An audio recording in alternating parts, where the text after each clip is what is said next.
കേന്ദ്രം വമ്പൻ പദ്ധതി നടപ്പാക്കാൻ പോകുന്നു എന്നാണ് പുറത്തുവരുന്ന വിവരങ്ങൾ. ഇതിനുള്ള അണിയറ ഒരുക്കങ്ങൾ തുടങ്ങിക്കഴിഞ്ഞു എന്നുള്ള വിവരങ്ങളും പുറത്തുവരുന്നു. കോടികളുടെ പദ്ധതിയാണ് ഇതിനായി ലക്ഷ്യമിട്ടിരിക്കുന്നത്.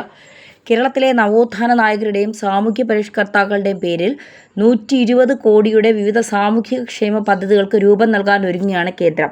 തൈക്കാട് അയ്യാഗുരുസ്വാമികൾ, മഹാത്മാ അയ്യങ്കാളി, അയ്യാ വൈകുണ്ഠസ്വാമികൾ, പണ്ഡിറ്റ് KP കറുപ്പൻ, കാവാരിക്കുളം കണ്ടൻ കുമാരൻ, ശുഭാനന്ദ ഗുരുദേവൻ, കുമാരഗുരുദേവൻ തുടങ്ങിയവരുടെ പേരിലാണ് പദ്ധതി തയ്യാറാക്കുന്നത്. പ്രധാനമന്ത്രി നരേന്ദ്രമോദി, ആഭ്യന്തരമന്ത്രി അമിത്ഷാ എന്നിവരടക്കമുള്ളവരുമായി BJP സംസ്ഥാന അധ്യക്ഷൻ രാജീവ് ചന്ദ്രശേഖർ നടത്തിയ ചർച്ചയിലാണ് തീരുമാനം എടുത്തത്.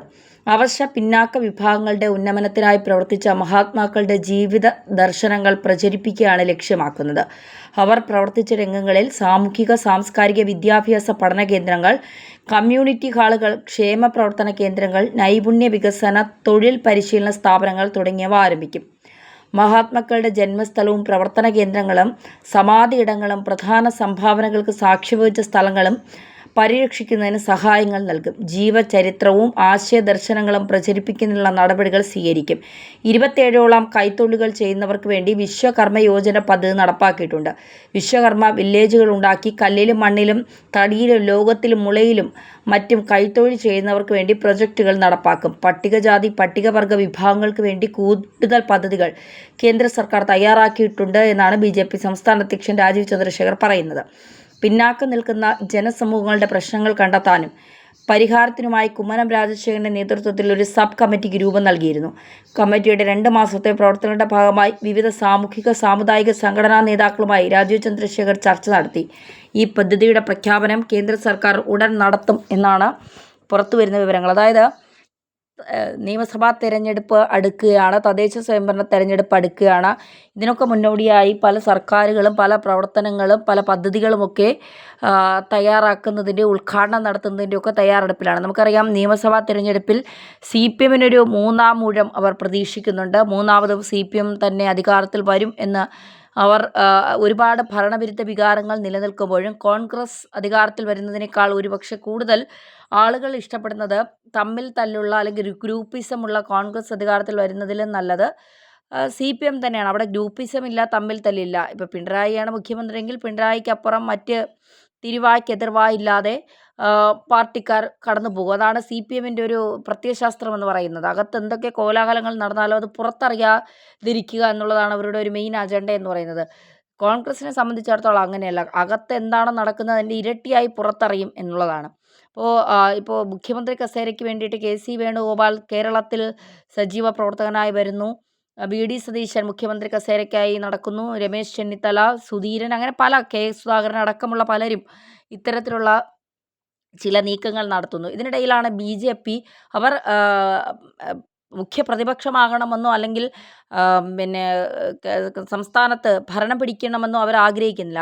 അവർ ലക്ഷ്യം മുഴുവൻ ഒരു 10 സീറ്റെങ്കിലും കേരളത്തിൽ ഉണ്ടാക്കിയെടുക്കുക, പതിയെ പതിയെ വളരുക, ഇരിക്കുന്നതിന് മുൻപ് കാല് നീട്ടുക എന്നൊരു രീതി BJPക്കില്ല. ഇരുന്നതിന് ശേഷം പതുക്കെ കാല് നീട്ടാം എന്നുള്ള ഒരു രീതിയിലാണ്. നമുക്കറിയാം, കുറേ വർഷങ്ങളായി നമ്മളെടുത്ത് പരിശോധിച്ച് നോക്കിയാൽ അറിയാം, BJPയുടെ ഒരു വോട്ടിംഗ് ശതമാനത്തിലെ വർധനവ്, BJP ഉണ്ടാക്കുന്ന ഓരോ വോട്ടിംഗ് ശതമാനവും ഒക്കെ നമുക്ക് അതിലൂടെ മനസ്സിലാക്കാൻ സാധിക്കുമെന്നുള്ളതാണ്. അപ്പോൾ BJP സംബന്ധിച്ചിടത്തോളം കേരളത്തിലൊരു 10 സീറ്റ് അവർ ലക്ഷ്യമിടുന്നുണ്ട്. ആ 10 സീറ്റ് കിട്ടാനായുള്ള എല്ലാ ശ്രമങ്ങളും അവർ നടത്തുന്നുണ്ട് എന്നുള്ളതാണ് യാഥാർത്ഥ്യം. അതിന് കേന്ദ്രത്തിൽ നിന്ന് കേരളത്തിലേക്ക് എന്തൊക്കെ ചെയ്യാൻ പറ്റും എന്നുള്ളതാണ്. ഇപ്പോൾ സംസ്ഥാന സർക്കാർ ചൂരൽമലയുമായി ബന്ധപ്പെട്ട ചില കാര്യങ്ങൾ സംസ്ഥാന സർക്കാർ കേന്ദ്ര സർക്കാർ അതിന് പണം നൽകിയില്ല. ചൂരൽമലയിലെ വലിയൊരു ദുരന്തം, അതിന് കേന്ദ്ര സർക്കാർ പണം നൽകിയില്ല എന്നൊക്കെ പറയുമ്പോൾ സംസ്ഥാന സർക്കാർ പറയുന്നത് കൃത്യമായി ഫണ്ട് വിനിയോഗിക്കില്ല, അത് അടിച്ചു മാറ്റപ്പെടും എന്നുള്ള ബോധ്യമുള്ളത് കൊണ്ടാണ് കൃത്യമായി, അല്ലെങ്കിൽ അതിൻ്റെ രേഖകൾ കൃത്യമായി ഹാജരാക്കില്ല, അല്ലെങ്കിൽ എത്ര പണം വേണം എന്നുള്ളതിൻ്റെ കൃത്യമായ ബോധ്യം സർക്കാരിനില്ല എന്നതാണ് അവർ പറയുന്നത്. അപ്പോൾ സ്വാഭാവികമായിട്ടും അത്തരത്തിൽ കാര്യങ്ങൾ നടക്കുമ്പോൾ, അല്ലെങ്കിൽ അത്തരത്തിലുള്ള കാര്യങ്ങൾ വരുമ്പോൾ അത് വലിയ രീതിയിലുള്ള സംസാരങ്ങൾക്കോ അല്ലെങ്കിൽ നിയമസഭയിൽ അത് വലിയ രീതിയിൽ, നിയമസഭാ തെരഞ്ഞെടുപ്പുകളിൽ അത് വലിയ രീതിയിൽ ചർച്ച ചെയ്യപ്പെടുമെന്നുള്ളതാണ്. അവിടെയാണ് കേന്ദ്രം കൃത്യമായ നിലപാട് സ്വീകരിക്കുന്നത്. അതായത് പിന്നാക്കം നിൽക്കുന്ന സമുദായങ്ങൾക്ക് വേണ്ടിയിട്ട് കൂടുതൽ ഈ ന്യൂനപക്ഷങ്ങളെ തങ്ങളോടൊപ്പം ചേർക്കുക എന്നുള്ളതാണ് BJPയുടെ ഒരു തന്ത്രം എന്ന് പറയുന്നത്. ആ തന്ത്രം കുറച്ചുകൂടി ആളുകളിലേക്ക് ഇപ്പോൾ ക്രിസ്ത്യൻസിനെയും മുസ്ലിങ്ങളെയും അല്ലെങ്കിൽ ന്യൂനപക്ഷമായ ആളുകളെ മുഴുവൻ തങ്ങളിലേക്ക് കൊണ്ടുവന്നുകൊണ്ട് ഒരു പിന്നെ വിജയത്തിലേക്ക് നയിക്കുക.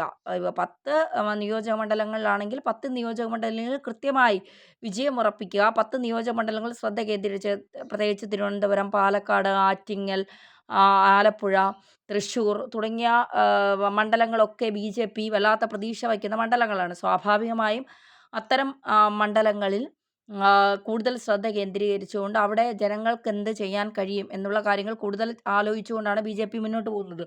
എന്തായാലും ബീഹാർ തിരഞ്ഞെടുപ്പിൻ്റെ ആദ്യഘട്ടം ഇന്നലെ കഴിഞ്ഞു, 6-ാം തീയതി. ഇനി 11-ാം തീയതി രണ്ടാം ഘട്ടം, 14-ാം തീയതി റിസൾട്ട് വരും. അത് കഴിയുമ്പോൾ എന്താകും എന്നുള്ളത്, അതായത് ഈ കേരളത്തിൻ്റെ സ്ഥിതിഗതിയല്ല ബീഹാറിലെന്ന് പറയുന്നത്. ബീഹാറിൽ കുറേ ഇപ്പോൾ ഭരണവിരുദ്ധമായ ഒരുപാട് വികാരങ്ങളുണ്ടെങ്കിലും നിതീഷ് കുമാറിനെതിരെ ഒരു ശബ്ദം ഇതുവരെ അവിടെ ഉയർന്നിട്ടില്ല എന്നുള്ളതൊരു യാഥാർത്ഥ്യം. തേജസ്വി യാദവ് അടക്കം അവിടെ പ്രചാരണം ശക്തമായി നടത്തിയിട്ടുണ്ട്. അപ്പോൾ ഇത് മറ്റൊരു വശമായി നിൽക്കുമ്പോഴും കേരളത്തിൽ കൂടുതൽ ശ്രദ്ധ കേന്ദ്രീകരിക്കാനും കേരളത്തിൽ കുറച്ചുകൂടി ഈ തിരഞ്ഞെടുപ്പിനെ കൂടെ ലക്ഷ്യം വെച്ചുകൊണ്ടുള്ള പദ്ധതികൾ ആവിഷ്കരിക്കാനുമൊക്കെ രാജീവ് ചന്ദ്രശേഖർ അധ്യക്ഷനായി വന്നതിന് ശേഷം അതിൽ കുറേ ശ്രമങ്ങൾ നടന്നിട്ടുണ്ട് എന്നുള്ളതാണ്. ആ ശ്രമങ്ങൾ മുന്നിൽ വച്ചുകൊണ്ട് BJP കൃത്യമായി തങ്ങളുടെ കണക്കുകൂട്ടലുകൾ നടത്തിക്കൊണ്ട് മുന്നോട്ട് പോകുന്നതിൻ്റെ ഭാഗമാണ് ഇപ്പോൾ 120 കോടിയുടെ കേന്ദ്ര പദ്ധതികൾ അണിയറയിൽ ഒരുങ്ങുന്നത്. പ്രത്യേകിച്ച് കുമ്മനം രാജശേഖരൻ എന്നൊക്കെ പറയുമ്പോൾ നമുക്കറിയാം, കുമ്മനം രാജശേഖരനൊക്കെ പാർട്ടിയിലെ ഏറ്റവും സമുന്നതനായ നേതാവും സാത്വികനായ നേതാവും ഒക്കെയാണ് കുമ്മനം രാജശേഖരൻ. അദ്ദേഹത്തെക്കുറിച്ച് ആർക്കും ഒരു മറ്റഭിപ്രായം ഇല്ല എന്നുള്ളതാണ്. ഗവർണറായിരുന്ന ഒരു മനുഷ്യനാണ്. പക്ഷേ നിലപാടുകൾ കൃത്യമായി വ്യക്തമാക്കി ഇടപെടേണ്ടിടത്ത് കൃത്യമായ ഇടപെടലുകൾ നടത്തിയും അനാവശ്യമായ വിവാദങ്ങളിലേക്ക് പെടാതെ പറയേണ്ട കാര്യങ്ങളിൽ മാത്രം സംസാരിക്കുകയും ചെയ്യുന്ന ഒരാളാണ്. അപ്പോൾ അദ്ദേഹത്തെ പോലെ ഒരാളെ ഒരു പിന്നെ കാര്യങ്ങൾ ഏൽപ്പിച്ചുകൊണ്ട് മുന്നോട്ട് പോകുക എന്ന് പറയുന്നത് കൃത്യമായ ഒരു ലക്ഷ്യത്തോടു കൂടി തന്നെയാണ് BJP മുന്നോട്ട് പോകുന്നത്. എന്തായാലും തദ്ദേശ സ്വയംഭരണ തെരഞ്ഞെടുപ്പിൻ്റെ തീയതികൾ ഈ അടുത്ത സമയത്ത് തന്നെ പ്രഖ്യാപിക്കും. അത് കഴിഞ്ഞാൽ പിന്നെ മാസങ്ങൾ മാത്രമേ ഉള്ളൂ നിയമസഭാ തെരഞ്ഞെടുപ്പിന്. നിയമസഭാ തെരഞ്ഞെടുപ്പിൽ ഒരു വലിയ മത്സരം കാഴ്ചവെക്കാൻ CPM-ഉം കോൺഗ്രസും BJP-യും ഒക്കെ മുതിരുമ്പോൾ, ഇപ്പോൾ നമുക്കറിയാം CPM ഈ തദ്ദേശ സ്വയംഭരണ തെരഞ്ഞെടുപ്പിന് മുൻപ് പല സ്ഥലങ്ങൾ ഉദ്ഘാടനം ചെയ്യുന്നുണ്ട്. അത് പലതും പിന്നെ സ്വിമ്മിംഗ് പൂള് നവീകരിച്ചു എന്ന് പറഞ്ഞിട്ട് പുല്ല് പിടിച്ച് കിടക്കുന്ന സ്ഥലങ്ങൾ ഉദ്ഘാടനം ചെയ്യുന്നു. ടൈൽസ് ഇട്ടു എന്ന് പറഞ്ഞിട്ട് അവിടെ ടൈൽസിൻ്റെ ഒരു പാളി പോലും നമുക്ക് കാണാൻ കഴിയുന്നില്ല. അങ്ങനെ പല കാര്യങ്ങളും ധൃതി പിടിച്ചുള്ള ഉദ്ഘാടനങ്ങൾ തിരഞ്ഞെടുപ്പിനെ മുന്നിൽ കണ്ടുകൊണ്ട് തന്നെയാണ്.